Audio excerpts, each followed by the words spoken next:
प्राचीन भारत में नालंदा विश्वविद्यालय उच्च शिक्षा का सर्वाधिक महत्वपूर्ण और विश्वविख्यात केंद्रों में से एक माना जाता था। इसकी स्थापना 5वीं शताब्दी में गुप्त वंश के शासक सम्राट कुमार गुप्त ने की थी। ये विश्वविद्यालय पटना वर्तमान बिहार राज्य से 88.5 किलोमीटर दक्षिण पूर्व और राजगीर से 11.5 किलोमीटर उत्तर में एक गांव के पास है। महायान बौद्ध धर्म के इस विश्वविद्यालय में हीनयान बौद्ध धर्म के साथ अनेक धर्मों की भी शिक्षा दी जाती थी और यहाँ पर अनेक देशों के छात्र पढ़ने आते थे।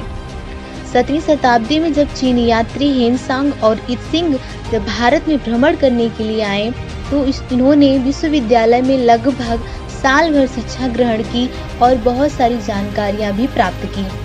हम आपको बता दें कि नालंदा विश्वविद्यालय एक ऐसा पहला आवासीय विश्वविद्यालय था जहां तकरीबन 10,000 विद्यार्थी और लगभग 2,000 अध्यापक थे। इसमें शिक्षा ग्रहण करने के लिए भारत के विभिन्न क्षेत्रों के विद्यार्थी ही नहीं बल्कि कोरिया, जापान, चीन, इंडोनेशिया, तिब्बत, फारस तथा तुर्की से भी विद्यार्थी यहाँ शिक्षा प्राप्त करने के लिए आते थे। आइए हम जानते हैं कि नालंदा विश्वविद्यालय का पतन कैसे हुआ और उसके पतन होने का कारण क्या था। आक्रमणकारियों ने नालंदा विश्वविद्यालय को 3 बार नष्ट करने की कोशिश की। नालंदा विश्वविद्यालय पर पहला विनाश 455 से 467 ईस्वी में मिहिर कुल के शासन काल के दौरान हन के कारण हुआ था, लेकिन उत्तराधिकारियों ने पुस्तकालय की मरम्मत करवाई और उसका दूसरा विनाश 7वीं शताब्दी की शुरुआत में गौदास द्वारा किया गया था। इस बार बौद्ध राजा हर्षवर्धन ने 606-648 ईस्वी में विश्वविद्यालय की मरम्मत करवाई। तीसरा और सबसे विनाशकारी हमला 1193 में तुर्क सेनापति इख्तियारुद्दीन बख्तियार खिलजी और उसकी सेना ने प्राचीन नालंदा विश्वविद्यालय को नष्ट कर दिया था।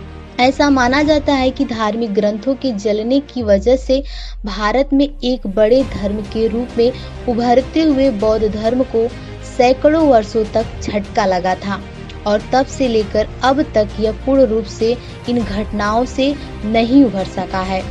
आइए जानते हैं कि आखिरकार बख्तियार खिलजी ने नालंदा विश्वविद्यालय को नष्ट क्यों किया। उस समय खिलजी ने उत्तर भारत में बौद्धों द्वारा शासित कुछ क्षेत्रों पर कब्जा कर लिया था और एक बार वह काफी बीमार पड़ गया।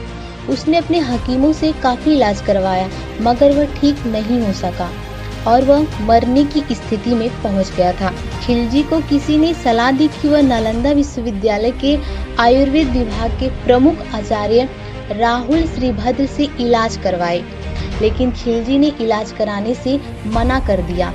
उसने अपने हकीमों पर ज्यादा भरोसा किया। वह यह मानने को तैयार नहीं था कि भारतीय वैद्य उसके हकीमों से ज्यादा ज्ञान कैसे रख सकते हैं, लेकिन अपनी जान बचाने के लिए उसने नालंदा विश्वविद्यालय के हकीम राहुल श्रीभद्र को बुलाया।